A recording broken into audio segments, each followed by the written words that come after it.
Hello. Hello. Yay. So welcome to this week's episode of Love Dripping from the Walls. And this week I'm with a friend of mine, Jess Garcia. And Jess is a dating coach. Dating and partnership coach. Dating and partnership coach, that's right. And your business, which I just learned today. I shouldn't say that. I researched you. I know everything.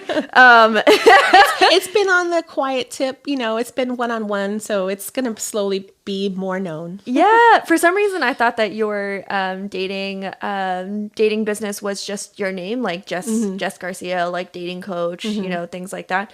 And then you literally today were like, no, it's called Shift to We. And I'm like, what? That's amazing. That's an amazing name. Shift to We. Yeah. It was really fun coming up with it too. I tried a million of them, and then Shift to We kind of came about at the dinner table, like most great ideas.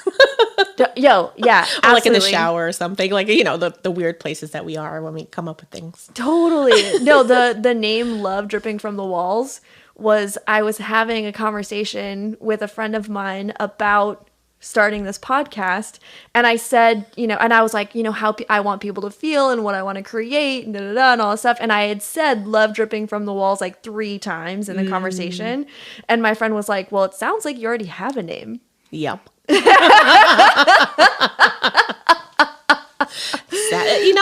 That kind of works though when it really sticks to you, and you find yourself repeating it. Those are things that are kind of core to you, like that. It means something to you. It's kind of like when you come up with your business why. It's something. It's probably something that you repeat a lot. Yeah. And so, really being present and listening to yourself, or having someone hear you, the more you share, right, the more you become aware of like what you keep repeating. And so it's important to, capture those little golden nuggets as they go. Yeah. Well, anyway, I love Shift to We. Thank you. And so you're the founder of Shift to We, and you have programs for people who are dating, starting dating, in the middle of dating, starting to date again. Yeah. Starting to date again is a big thing. So people that are recently divorced or processing through a divorce, I even coached. Refinding yourself, finding yourself newly as a young person. Sometimes people take a break, in the middle. Yeah. Like they're like teenagers and dating, and then they kind of take a break. Like, I have to no get concept themselves. of taking a break. Yeah, I don't either. I'm a serial monogamist, so I just kind of go through relationships. But there are people that have like these little pockets of like open period where they're just like dealing with something, or being married, or finding themselves, or whatever. They kind of go, and then they come back and they're like, whoa, it's changed. The world has changed while I was dealing with something. And so now I have to allow me to reintroduce myself, like the whole Jay-Z thing. So it's, they find that they have to do that. And then they're like, whoa, what do I do? How do I reintroduce myself to the world? Yeah. Because they may be new. Their thoughts may be new. The world is new. Technology is new. So they're kind of finding themselves in that space. Yeah, totally. Like, not only are they a new person with, they've had all the experiences they've had since the last time that they dated, which is something that we're going to talk about today, which I'm super excited about. But they've had all the experiences that they've had since they've last dated, or, whatever. And then also, and now it's like technology is new. Like, I don't even... Yeah. Like, that's a different podcast. Oh yeah, I have a whole training about that. Yeah. Oh, you have a training about technology and dating? Yeah, about profiles. I have a whole theory on profile, but it's part of the whole course, actually. Totally. Yeah. Oh, that's so. I want to take your. The more that you talk about it, I'm like, I kind of want to take your course. We should, and then do a podcast after. Oh my god, that is not. Oh my. Okay, well we'll talk. Okay, about we'll that. talk off. But it's fun, people. People are like, they want the dating and they want to have the relationship and they want that whole thing. And then they like don't know how to get from point A to point B. And then it's like, well, now that I'm like in it, it's going to be scary. They have this like fear. And it really isn't like, it's kind of, I do, this is one of my descriptions that happens a lot, which is like, it's like the attic, when you move from house to house, you just bring all the stuff. And then you put it in the attic and you don't look at it. And you live there for 20 years or whatever it is. And you're like almost scared somehow to go up into the attic to look at your crap. And it's just your crap, but it's like, right. It's not the boogeyman, it's just boxes. Yeah, but even then, knowing it's boxes, you still don't want to go up there for some I don't want to deal with it. You don't want to deal with it. It's dark. There's like a lot of stuff to go through. I just don't want to go in, You've forgotten about half of it. Yeah. And then it's like, well, let's just go. And, I don't just shed a light. We do work and it's fun. It actually is fun to look at it and laugh at like how fearful you had it about something. Totally. And then it's like, oh, it's just a thing that already happened and I didn't die. Cool. Like I'm still breathing. All of a sudden, like I'm still standing. The song is running through my head. Yeah. I'm all about songs, FYI. I'm all about like movies and TV shows. Yeah, so every once in a while I'm like, that quote from The Office? like when you were sharing about reintroducing yourself to the dating world, my head automatically went to Sleepless in Seattle when Tom Hanks is talking and he's like, I wonder if it still works that way. And he's talking to like his 9-year-old son. He's like, I wonder if it still works that way. And his 9-year-old son is like, it doesn't. No. Love that movie. Oh, I love Tom Hanks. Don't even get me started on him. Oh my God, I love Tom Hanks. He was like one of my first crushes ever. Me too. Okay. Robin Williams and Panthro from Thundercats. Legit. I love a man that can fix stuff. It's hot. But it kind of is, it though. Totally and is. And for me it's a partner. It's a partner that can fix stuff. But yeah, I'm just like, oh, you can build things and fix stuff? That's so awesome. I like to play at it. I mean, I am good with my hands. I need an adult around though, or I can hand you tools. Yeah. No, I totally get it. I feel like I'm pretty good with. Anyway, that's to. I feel like I'm good with tools. But no, and one of the reasons why I also wanted to have you on the podcast was not just because you're a dating and partnership coach. And which I love that it's dating and partnership. I love that. Yeah, because marriage doesn't have to fit into that. It could be whatever. Yeah. Because I say dating and relationship coach, and then I'm like, oh, I like dating and partnership. I like that. Yeah. But yeah, it's not just because you are that, but it's because we were having a conversation, and what you said was that what you want for people is that people are heard, known, and loved. Heard, known, and loved. And when you said that, it was like a Mack truck hit me. Because I'm like, oh my God, that is totally who you are.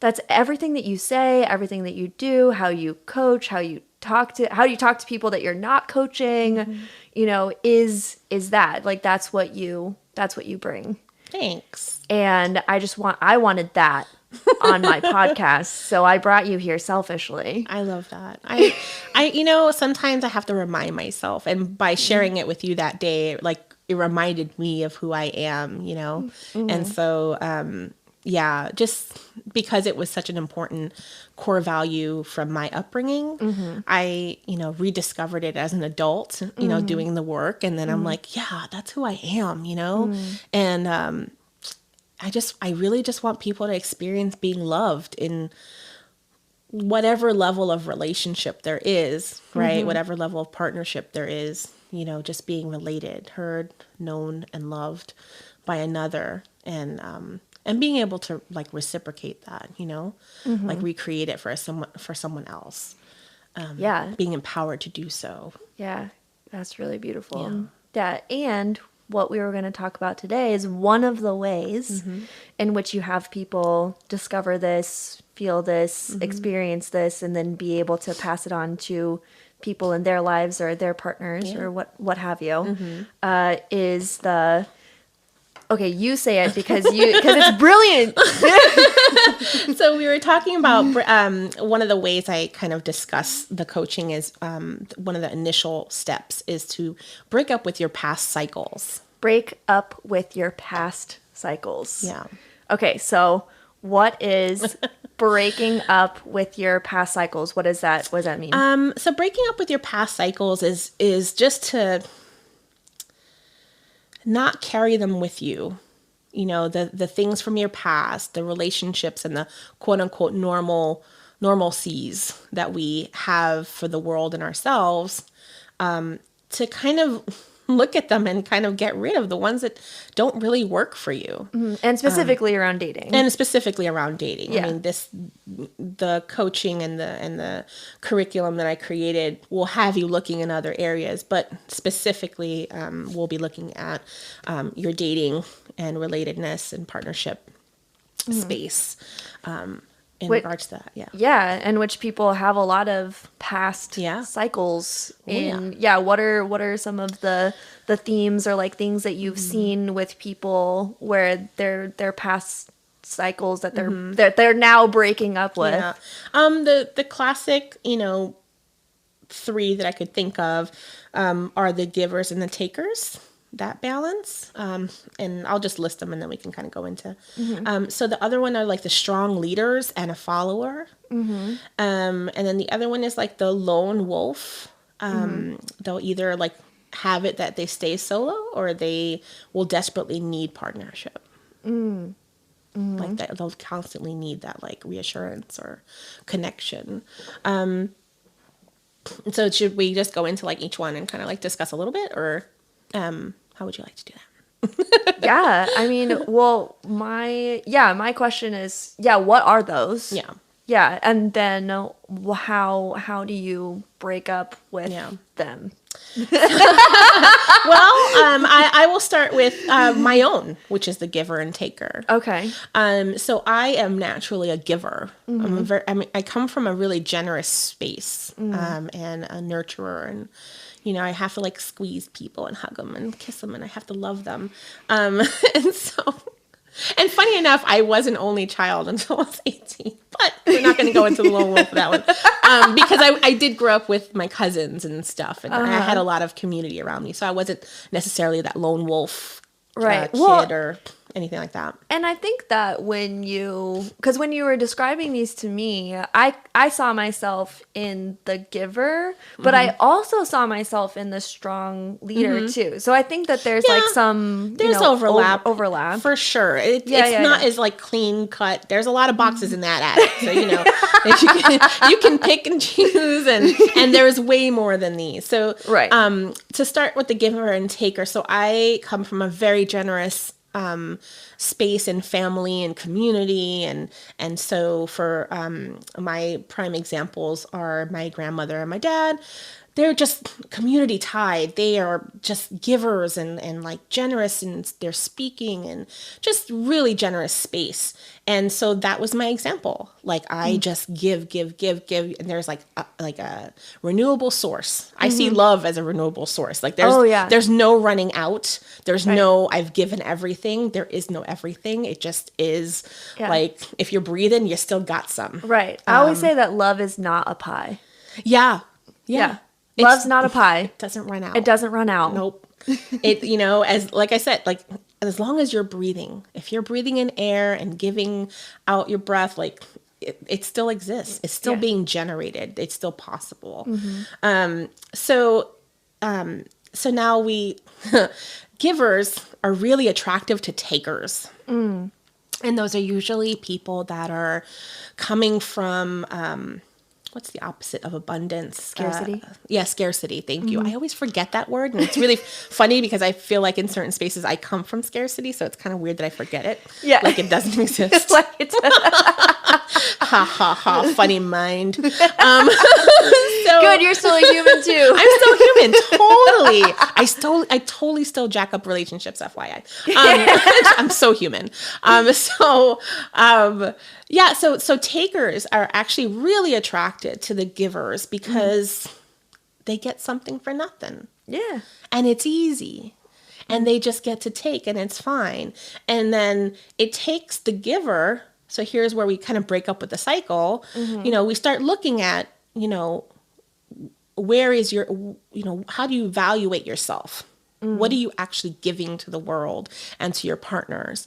And you kind of start listing, right, all the things that you give and really being generous in that space. Like, I give physical touch and hugs. I give words of affirmation. I give gifts. I do acts of service. I give my time. Right. So these are all the ways that the love languages. Just list those because exactly. The givers just give all of it. Yep. All of it in spades.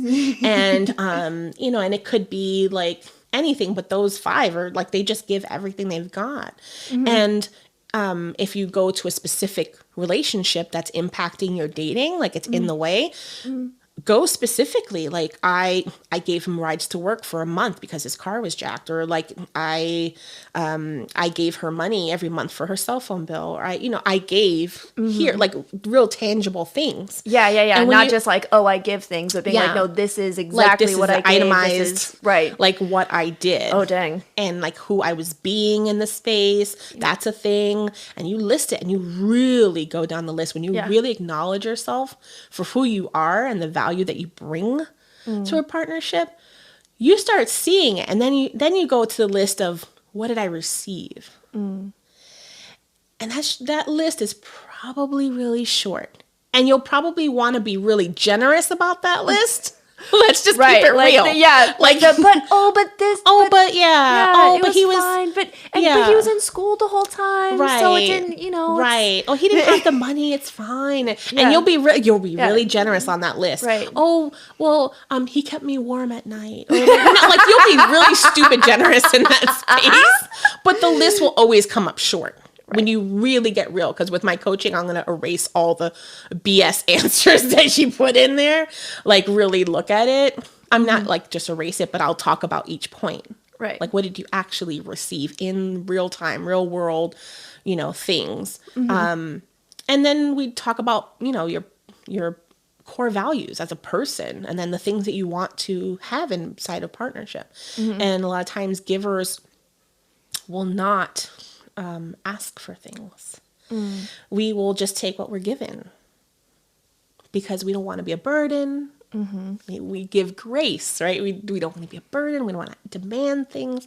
And so that's the kind of balance that you have to really look at. And so just knowing your value, your worth, right? And really being honest in creating what you want to see and asking for it. Like, it's okay to ask for these things, and it's okay for them to take it, so long as there's some reciprocity and you're getting what you actually want. It's okay for them to take. It's fine. That's who they are. You're not going to change this person, but you can make requests, and that's okay. And if they don't want to play, well, they don't have to be there, Yeah. But you like really stand for yourself as a giver to actually make those requests and balance the playing field a little bit so that you are you're fulfilled. Yeah. Well, it sounds like in that exercise, that in you listing off, all of the ways that you give, that would start to create value, that you start to see like in real time, like how generous you are, and how and really starting to feel that like self-worth, self-value of like who you are and what you do. Because coming from me, I definitely, like I said, I hear myself in the giver space, but since you do see yourself as like a burden, that what you give is never enough. Right. So you don't, but then being able to like catalog it and being like, oh my God, wow, I like really, these are the things that I'm giving, that it starts to generate that like self-worth, self-value. That's so cool. Yeah. And that works right to like the strong leader type. Sometimes you do know your value and you give anyway, right? Like you can bridge those so super easily. And it may, like sometimes, like you mentioned, like you may not see your value sometimes, and you feel like it's never enough, right? And then there's other times where you do give and you see your value and you're like, I'm badass. You better follow the path or not. Like, get off this ride, right? And so those are like, that's like the strong leader. It's like the giver that knows their value. And they just like, you just have to follow. And when I kind of go through my highs and I, get into the strong leader role too, that I can look at, and I'm only going to share my experiences. I don't want to share experiences of past clients. So I'm going to just put myself on the line. If that's okay. Yeah. I feel like it's the easiest to kind of share a little bit of insight. So, so the strong leaders, they're looking for followers, right? They want people that are, will justify it as people that are aligned with what I want. Yeah. Right. And, it's a little bit like followers. It's a little bit like fans. It's a little bit like, you want to be appreciated and you want to be aligned is the is the PC term of it. But really, you just want people that want to follow and want to do what you do. Yeah. Period. And followers want leaders.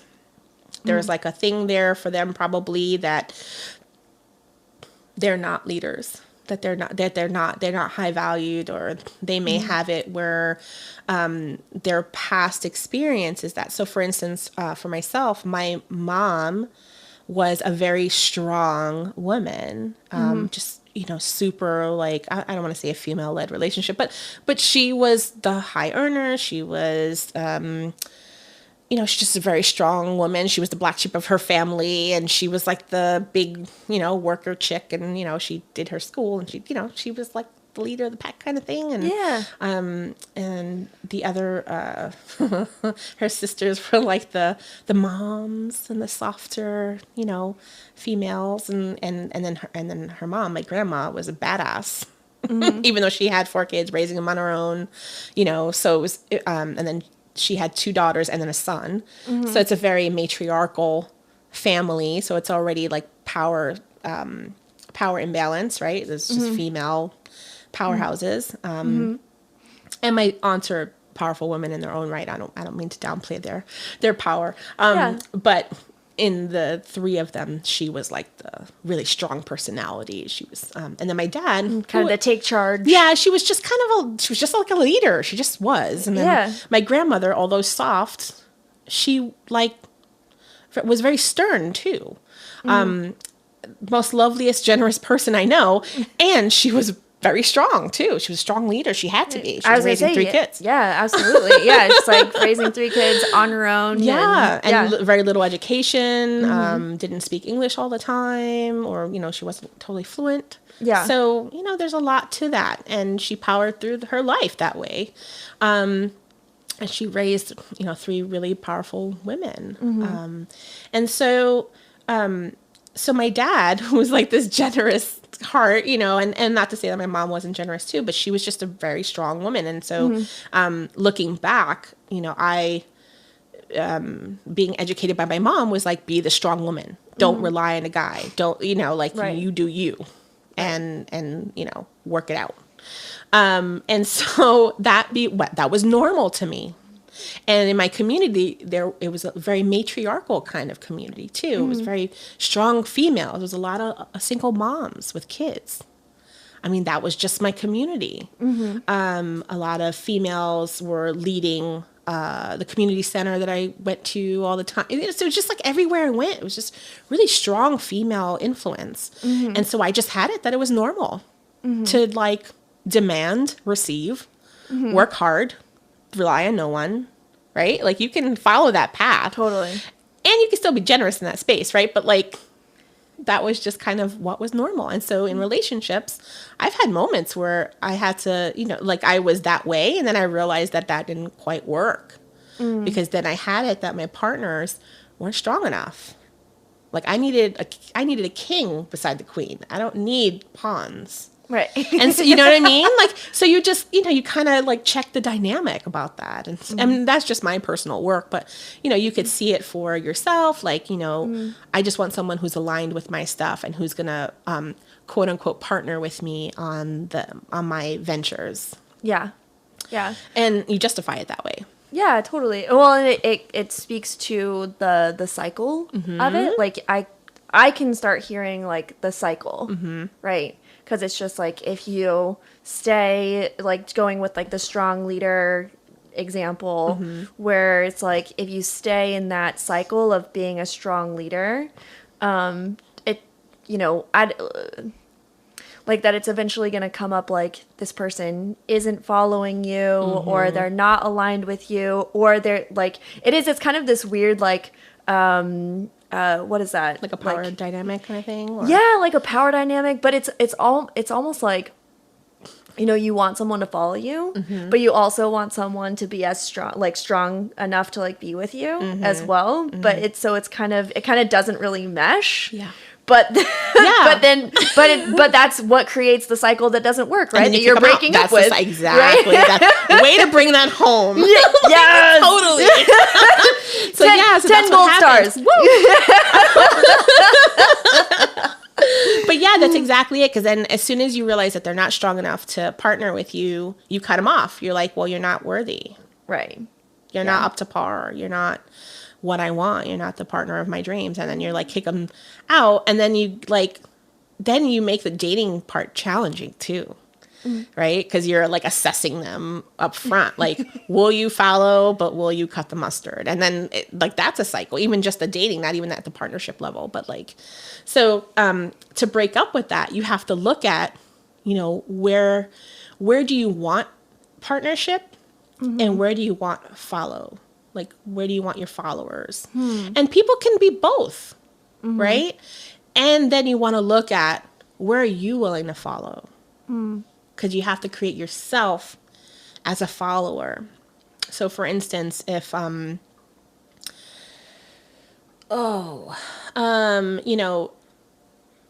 looking for myself. So,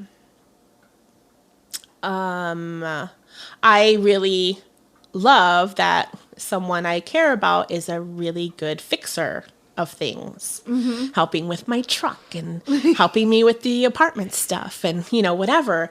And so that's, and this is a phrase that I don't know if I made it up, but I feel like I did. So I'm just going to say it.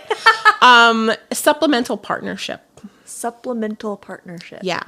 Okay. So it's where, it's recognizing I have power, right? I have ability and power, and there are places I am not strong in.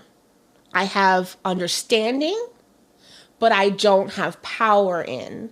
And so my partner, my ideal partner, would have strengths in those areas that I have weaknesses or just understanding, and then have weaknesses in the areas that I am strong. So this is going back to like 8th grade geometry, maybe? Yeah. I'm going to bring that back.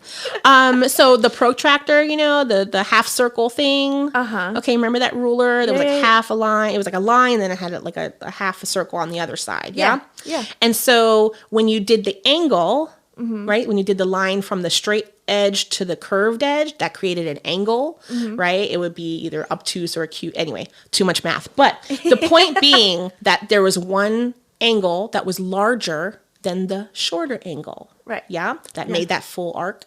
Yeah. And so that is the supplement angle. Gotcha. So that was kind of, and supplement is to fulfill, Yeah. to supply. So supply where you are weak, you supply where they are weak. So supplemental partnership. And that's kind of what helps that conversation is to acknowledge your weaknesses, acknowledge where you need help and understanding, growth, right? If you want to learn the skill set, great. Can you learn it from them? Can you learn it from somewhere else? Will you take a class? Will you go together? Right? Creating those possibilities. And then acknowledging someone else for their strengths, wherever they lie. And just having the skill of seeing someone else's value, not just your own. Yeah. That's a different conversation. Another list, if you will, right? And so that's kind of the exercise for that, for breaking up that cycle. Yeah. If you find yourself in that space. Yeah, absolutely. Yeah. And I really love that. And I really love the ability to, or learning how to look at your own weaknesses, learning the humility of it, and also learning to appreciate other people for their strengths and not being what's the word? Not being intimidated. Oh, yeah. Yeah. Or judgy. Yeah. Judgy. Hella judgy.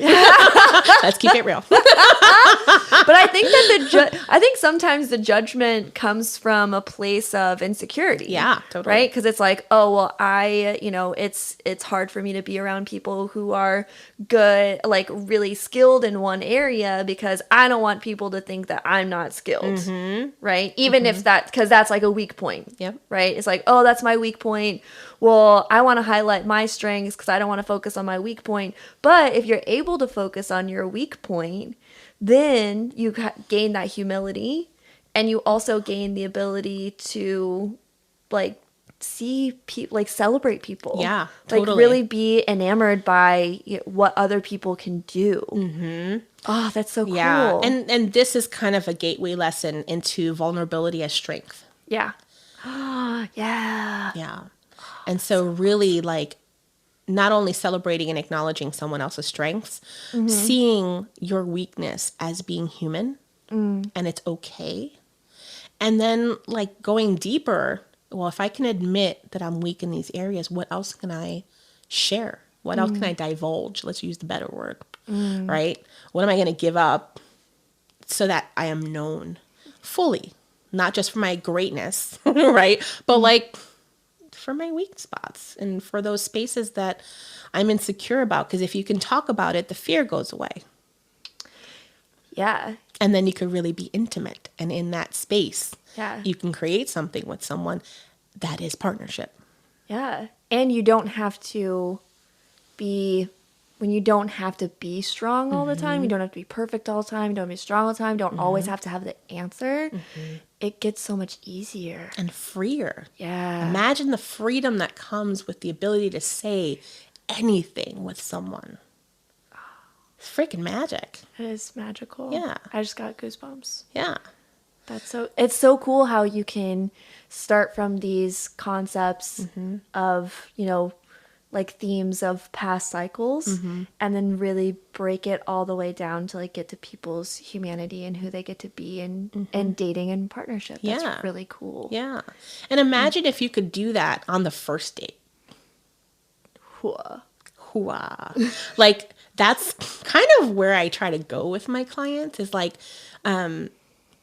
what if it was possible to be super like real, vulnerable, open to someone, authentic on the word go? Because I mean, reality check here, you've already done the sorting of kinds on the online apps and the online sites and phone apps and friends of friends vetting and however you found this person. however you are now sitting across from this person. Because you've probably had a phone call or texting of some sort or chat. You've already done the pre-sort. So this is now, who is the being across the table from you? Right? Like you're now vibing each other. Wouldn't it be cool if it was real vibe and not bullshit vibe? Like immediately. Immediately. Like you can just be you authentically and then truly vibe each other based on reality and not this mask, this cover, this whatever bullshit that's going to be broken down in like 2 to 3 weeks. If you even make it that far, you know what I mean? If you're lucky enough to make it that far, sure. It's going to break down. It is. Right. It's not real. Because it's not real. So what if you could actually do that from go? Yeah. And then just like run from there and create from there and really feel that, this is something I hear a lot. I didn't feel the sparks. It's something that movies and society and fairy tales have created in our listening in dating is this like magic sparks kind of fairy tale magic dust that happens when we touch someone or meet someone. It's like this the story that we've created. It only happens when you're being you with someone who's really being them. It only happens then. But that's not where we are in society. It's not where we're at. And that's what I'm really out to change. Yeah. I want to bring people back to who they are and what they are out to create, and then match them from there. And really create magic. Yes. That is freedom. That is freedom, exactly. Yeah. That is freedom and love. Yeah. And joy. That's exactly what I say too. It's like I empower singles to break up with their past cycles and create joy inside of dating and ease in partnership. Oh my God. That is my tagline for Shift to We. Shit. Mic drop? Yeah. Sorry, I won't drop the mic because they're really cool mics. they're really nice, right? They're super nice. And you can't petting it. We love you, Mike. We It's all love you, good. Mike. We won't drop you, I promise. And we can't even because Sean has them suspended in this way. They're all like super like tight in their harnesses. But yeah.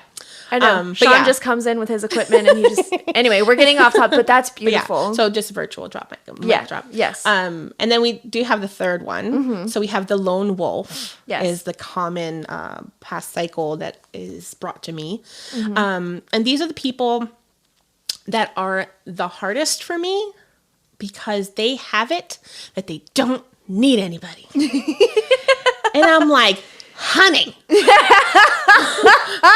we are social beings. We need other humans. I don't care what you say. You need other people to, like, I don't know, to farm your vegetables and chop up your meat. No, but we need other human beings. Yeah, that need other human beings. We're a community, and there's, I mean, one of my go-to things when people say things like that is that, look, like babies die when they're not held.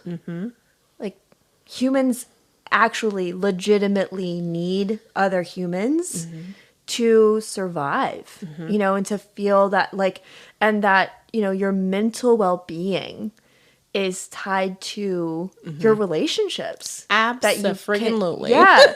And your ability to cultivate those relationships and your ability to be with other people. Yeah. You know, I have a whole, anyway. But Girl, I feel you. I totally feel you. Like anybody that comes up to me that is like the lone wolf type, I just want to hug them tighter for like an hour. And like rock them or something. Like, cause what they'll say is, well, there's tons of people that are out there, living alone off the land, or like the survivalists, or sure. But are they happy? Are they happy? Are they joyous? Do they have love and joy in their hearts? Are they truly free? Yeah. Like what we just talked about. Like, that was so beautiful. Like, really though? Like, like they cannot. Yeah. Like, they're surviving. They're like they're in survival mode, which is fine. But when there's no threat, why survive? Does that make sense? Yeah, no, why I'm are you with in that space? Like, what the hell? Yeah. So also, I do, and I also want to say, like, before I have people that are like, I like my alone time. No, I like my alone time. Trust me, I love my alone time too. I love my alone time. Is great. Alone time is awesome. It's necessary. It's necessary. I totally agree with that. Yeah, all of it. I absolutely agree. But at our core, we are community driven creatures. Yeah. And yes, like, you know, I'm trying to think of like what I would actually say, but like, I mean, yeah, sure.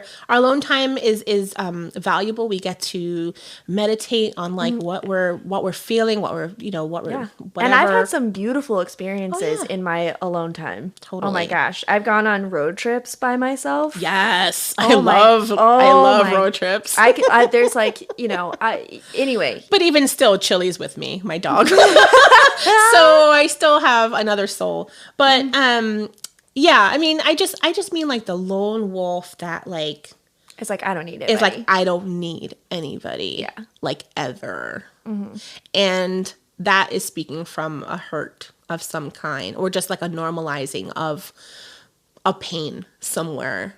And so how I would look at the breaking up with the past cycle in that space, there's two things with the lone wolf. There's like the lone wolf that wants to stay solo and is like, I don't need nobody. And then there's the lone wolf that desperately needs partnership. And those are two distinct paths from the same hurt or the same kind of normalizing of something in the past. And so usually where I look is like, how did you grow up? You know, were you an only child with like a single parent household? Were you the middle child in a single parent sort of scenario? Did you have maybe like, you know, some kids have emotional or mental challenges that occur and they're singled out and they still have two parents and siblings or whatever, and they kind of feel challenged and separate in some way. Kind of like the black sheep of the family. Like the black sheep, or just, you know, something happened where they're like normal is alone in some capacity. Maybe they were orphaned, God forbid, but you know, maybe that's the source. Like they had to survive on their own. There's all kinds of things that occur, you know, maybe, you know, you were off on your own in college and something occurred and you were all alone. You were away from your family and didn't have friends to lean on, and something happened where you're like, I will not trust another person, right? Or something happens and you're triggered and you must be around people all the time. And so they're desperate for that partnership, that like, I can't be left alone. I can't be out of a relationship. You know, there's those people that are surviving in a different way. They're still in that survival space. Right. And still, even though they're around people, it still creates the alone feeling. Yeah. Right. It's the fear. It's like the opposite. It's like the fear of being alone. Yeah. Like you just can't deal with it, and you will do anything in your power to not be left alone. You'll probably have like multiple pets even, or like, you know, anything, right. But you have to be in close proximity to another soul. You have to kind of have that constant. And, so with those people, I try to look and see where that stems from, like what occurred.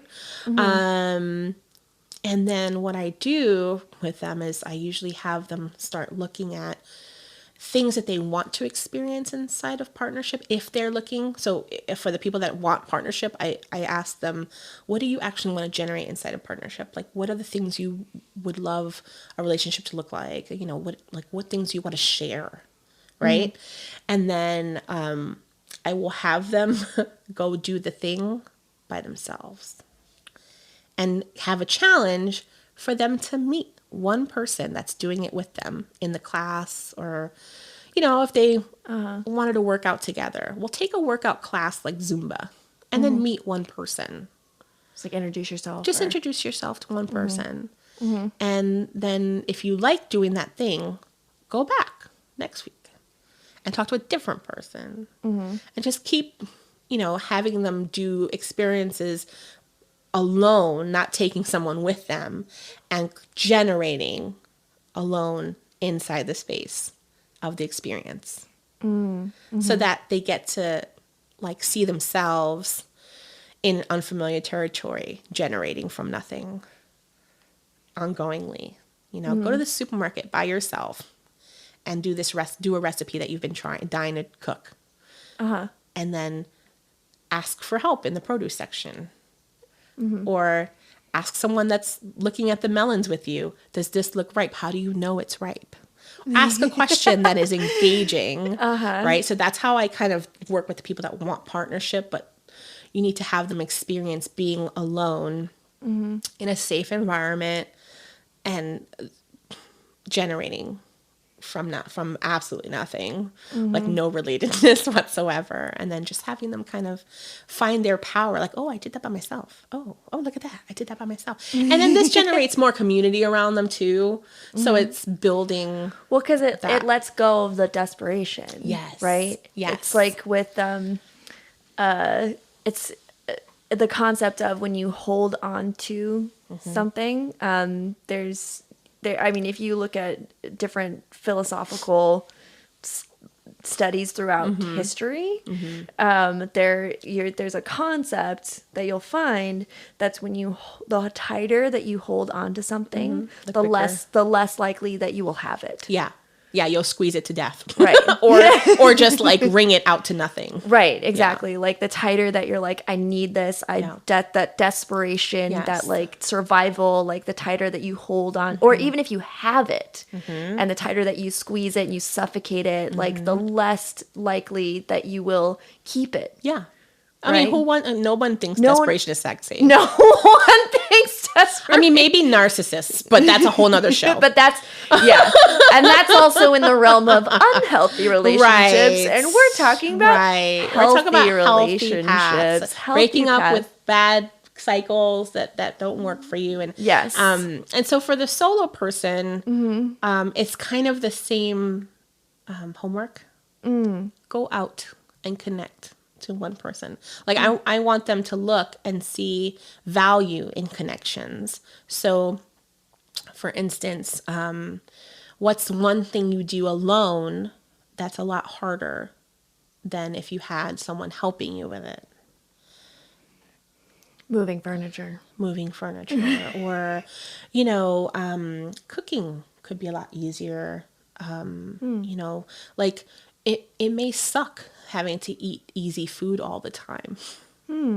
Maybe you want to expand your palate, right? Maybe it's like it's also about, the lone wolf is about discovering pleasure too, finding the joy in partnership and other human beings, finding the value in others. So it's a similar homework in that it's an assignment to go out and connect. Yeah. And then seek value in that person. And you can see on the flip side, it's kind of similar though. Like one is finding the value in finding the empowerment in doing for self and then connecting. And then the other one is like seeing value in others and taking the step to connect. So, and then talking about their past, the people that really want to stay solo, I mean, those are not my ideal clients because they wouldn't go to a coach, right? Right. Why would you go to a dating coach if you wanted to stay solo? Yeah. I did actually have a client who and he didn't, this particular client did not stay on the program. And they had never really dated. They never really had a relationship. Just ever. And I was like, oh crap. And that was when I discovered, I was like, that's not an ideal client.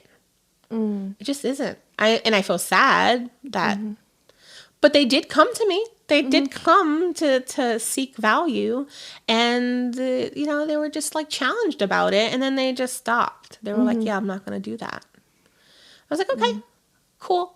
And lovely person. I really wish that they would have the experience of being partnered with someone, because they are a really good person, totally nice person, great human being, and they're just not engaged in the world like that. It makes me sad, but apparently they're fine.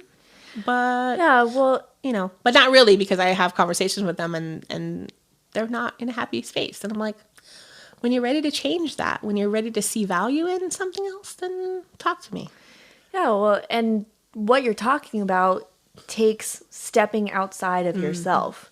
You're not talking about like, oh, I had like a 6-month relationship where it had this cycle. What you're talking about is possibly how you've been your whole life, how you've been operating in relationships for 10 years, 20 years, 30 years. 50 years. 50 years. Yeah.